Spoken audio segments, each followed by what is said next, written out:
What's going on, guys? My name is Incredibles. Welcome to another video. Today we are taking on Greenskins once again, but this time we are actually playing Lizardman.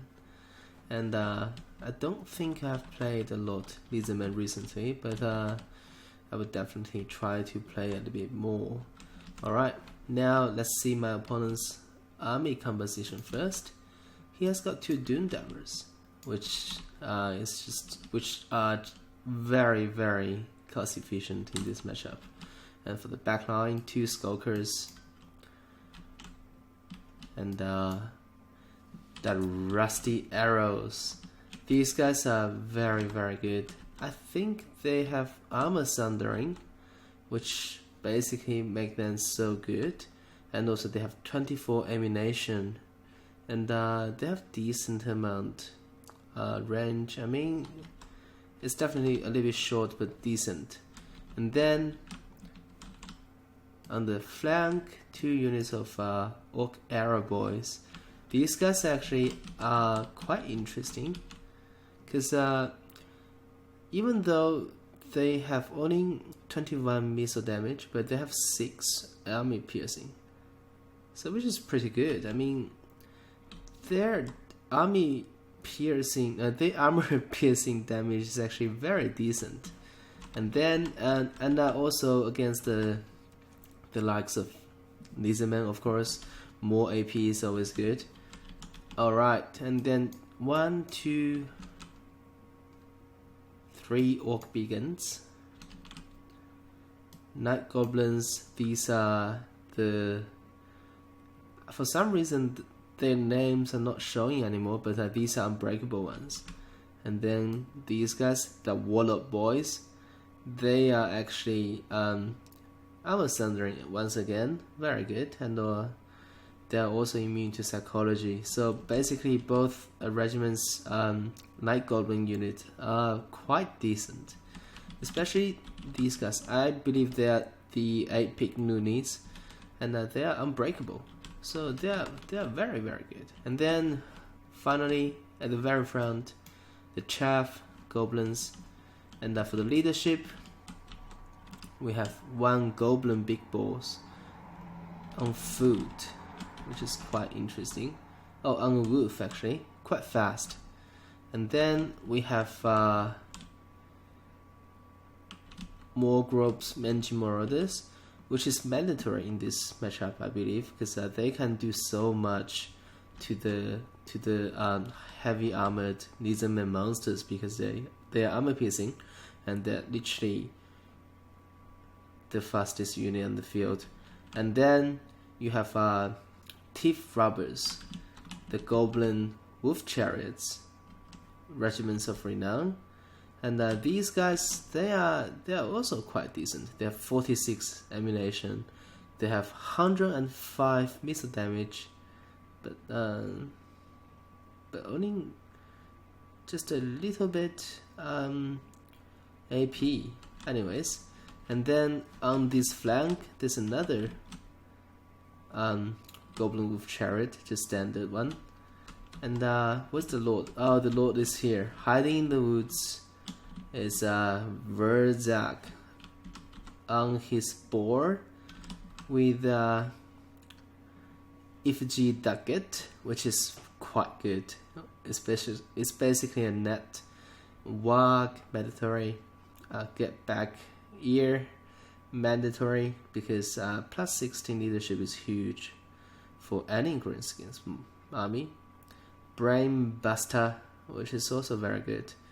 It's basically a AoE, and it can do a lot of damage to chaff units, so they will be quite efficient at killing skinks. And then Gaze of Mork, a magic missile spell to counter big ass monsters, I believe, and because this spell actually has decent amount of AP as well, even though it says weak against armor, but if you overcast it, just extend range. Okay, I see. And then Bonewood Staff, Squiggly Beast, What Paint of Warzak, and that's it.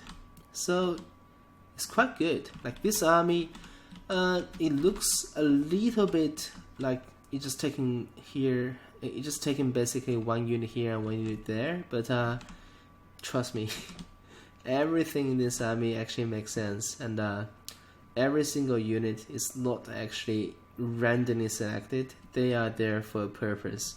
And now let's jump into my army. And my army is pretty straightforward. I have a front line of Saurus warriors and skinks cohort. 4 units of skinks, 2 units of Saurus warriors with shield. Oh, these guys are not shielded, so without shield. I see. And then I have a skink priest heaven with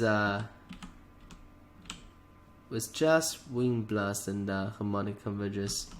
And then I have another skink chieftain on a flying mount as well. And this guy is basically a moving artillery piece, in my opinion. Like 82 missile ammunition, 417 missile damage, and now also poison, and also fire while moving. So this guy is basically just a moving artillery, in my opinion. And then I have 1, 2, 3 horned ones. These are my basically bread and butter in this camp, because they're basically the best you can get from the Lizardman cavalry. And you have 100 armor,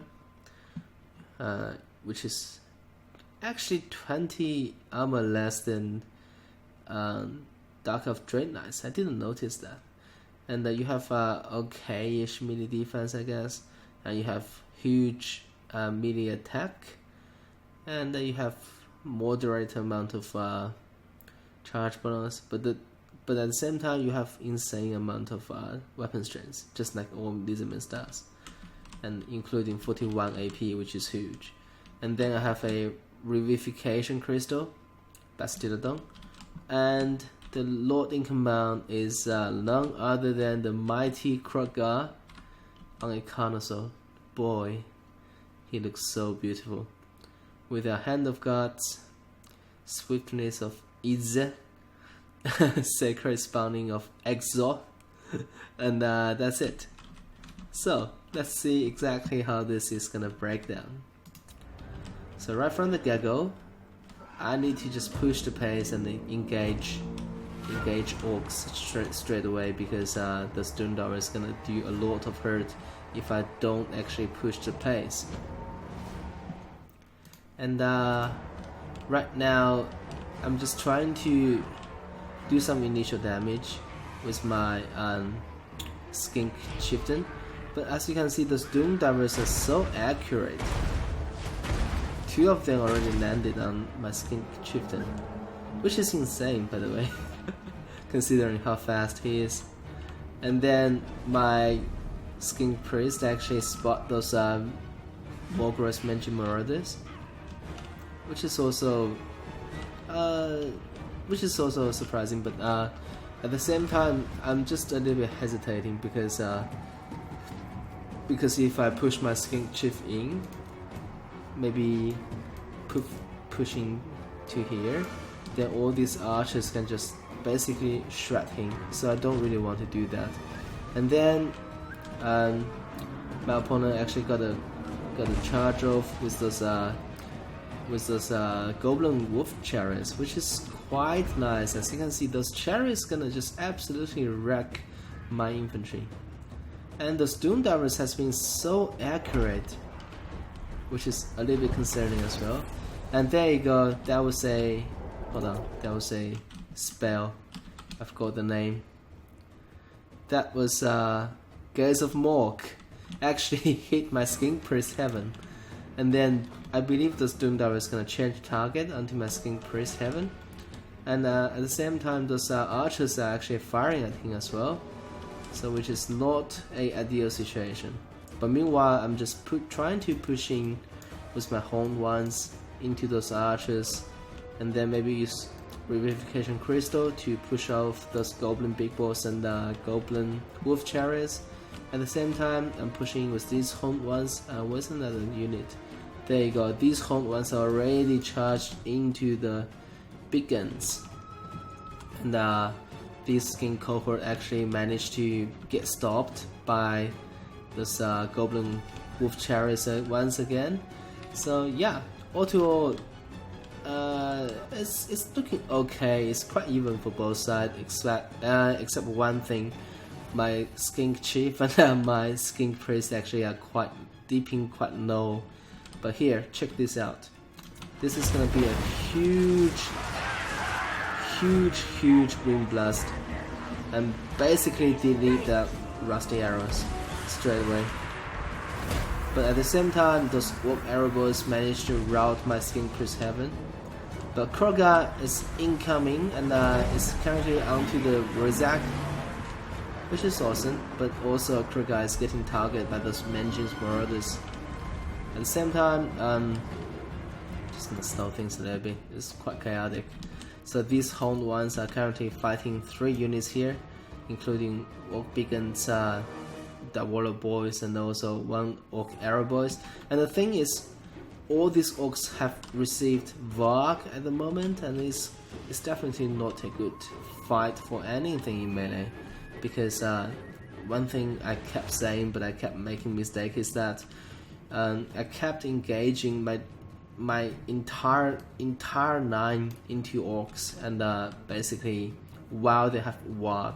So a best call would be just do a little bit skirmish, don't engage everything on the first play, and just basically bait your opponent to pop Warg first.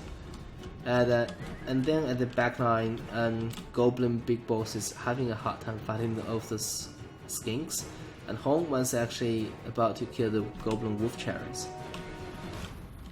And this is actually a favorable matchup. I got my Source Warriors fighting those goblins. They're gonna just basically chop their way through in no time. And let's put back to normal speed. So Kroga is currently just getting blocked up by all these units. But that skink chief is actually currently shooting at Rizak, which is good. And Hong Ones is coming in hard, so that's those skink cohorts. Source Warriors is coming in as well. And then there was another Gaze of Mork casted onto Kroga, which is dipping him back to maybe half health. And those Hong ones actually gonna get a free charge onto these Orc Arrow boys. That was glorious. And then on this side, the Skink Priest Heaven is actually coming back in. And there was a huge Hand of God directly casted onto Verzak. And he is basically wavering already. And there's another Gaze.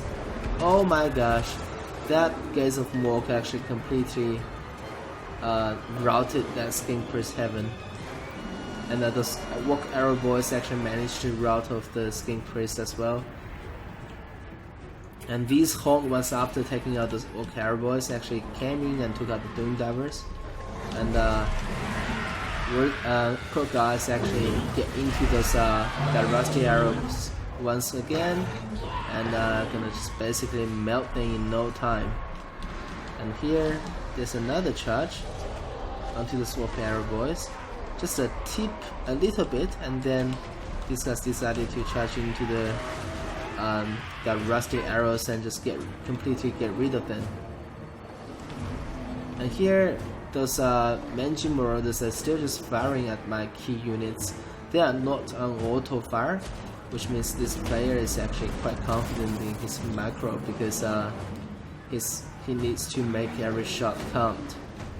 And then on the battlefield, right now it's a little bit messy, but for lizards it's not a good sign.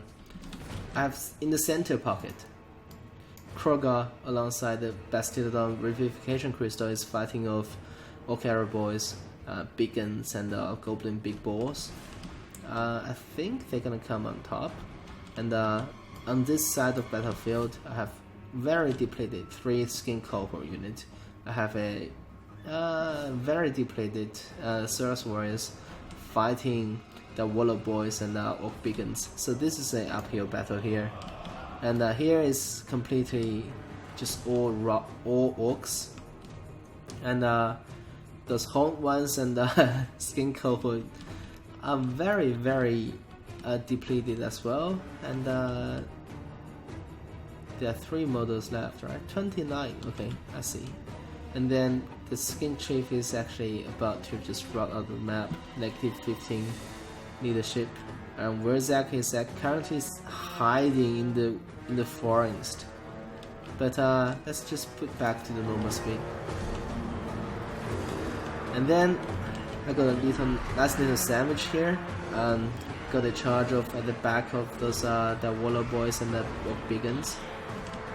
And in the center pocket, and Lizardman is doing okay, I guess. But just take a look at this. Doomdiver is actually back online again, and they're ready to fire at Kroga. And everything's just surrounding the Bastillodon Revivification Crystal, and I believe that crystal is about to rot. There you go. So right now it looks really green for Lizardman. The only thing I have are those healthy hot ones. They are basically my silver lining here. Like, I was pushing in, just trying to kill Wurzak, but of course Wurzak is pulling away, and just keep firing the gaze of Mork. There you go. One more shot. Killed one model of hot ones again, and then those hot ones charged in and basically got rid of nasty arrows, skulkers, and also the Doomdivers. And then I think they're gonna need to pull out once again. And that was I think that was a fat finger, because I saw something casted here. I believe that was a Brainbuster casted somewhere here. I think that's a misclick, because my opponent should be aiming at those guys. But anyways, so right now Bastillodon Revivification Crystal is getting escorted outside the map by those Orc beacons, and the field has been claimed by the Orcs. But the thing is, I still have a strong pocket here. I have Kroga and Horned ones, relatively healthy. And let's see what can I do. So Horned ones is currently killing that Goblin big boss. I think they're gonna kill him in no time, which is awesome. There you go. But still, Horned ones needs to give a chase to those. Oh my gosh! I need to slow down. That was a Hand of God, and just completely. Yes, that's the end of Wurzak. Die to the Hand of the Gods. That was a beautiful shot. And it was so long as well, all the way through this forest. And Wurzak is gone. That's a game changer. Like, the thing about Greenskins is that they have a ton of leadership problems. Like, as soon as the leader die, you see how many units are routing already? 1, 2, 3, 4, and 5, and the 6th unit already routed, shattered, in a sense. So yeah, that was huge. And then put back to normal speed. Right now, these guys need to escort my Revivification Crystal outside the map. But the thing is, I think I noticed, and there you go, I actually got engaged a little bit in melee with those Marauders. And Kroga and Horned ones is just coming back, trying to save the Revivification Crystal, and it's so close to the white line. It's about to roll outside the map. Oh my gosh! Please come! There you go. Finally, the Bastillodon Revivification Crystal decided to rally. Oh my gosh! This is absolutely insane. And those Horned ones is currently killing those the Warlord boys, Night Goblins regiments of renown. and actually pulled through, trying to save the skin cohort unit. And the crystal is coming back. Awesome. And you definitely don't want to charge the home ones into those beacons, because that's not a good. That's just not a good trade. Kroger is just basically terrorize those beacons, and then it's coming back for these beacons, alongside with Bastillon, with Revivification Crystal, and also those home ones. They're gonna just trap those beacons. Oh my god, I almost bite my tongue pronouncing Revivification Crystal's name. Anyways, and then got pulled through and engaged those Menji Marauders in melee. Awesome. And this time, I don't think they're gonna survive the wrath of Kroger and also those hot ones. And Kroger actually decided to just jump onto those Oak Arrow boys, because they have decent amount of AP. You don't really want them to be left and just shooting at you. And then on the battlefield is just that Bastillon, Kroger, and home ones. And for the Orcs, all of a sudden looks pretty green for the Orcs. Right now, the Orcs basically has no answer to those monsters, and that's it. That's the game. So, first thing, after we jumped at the scorecard, I would like to comment that Doom Divers are very good. I'm actually quite surprised that they are so accurate. They can land a lot of shots onto flyers. But I think maybe just one Doom Diver would be enough, and maybe more infantry archers. I'm not too sure, but definitely I think Wurzak is a very good pick, because you get that effigy that get to just basically net stuff, and also I like the picks of big Orc beacons. As you can see, all these Orc beacons had so much kills on those skin cohort units. For me, I like Saurus Warriors. They perform really well. 68, 105, definitely not too shabby. And same as Orc Infantry, the AP Noonies and also the Waller Boys actually killed a lot of skinks as well. I like the Chariot plate, because Chariot can actually just wreck those infantry. And as you can see in this matchup, Lizardman actually lost the infantry fight, and also two of my home ones got pinned down and basically just got completely wiped out by those beacons and the archers. So yeah, all to all, this was one of the closest fight I have ever played, and I really enjoyed playing UrbansKompis. And yeah, that was it. That's the game. As always, if you guys enjoy my contents, please consider to subscribe to my channel. I really appreciate that. And recently I also opened a Discord channel, and I will link in the description box below. And I guess I'll see you guys soon. Peace.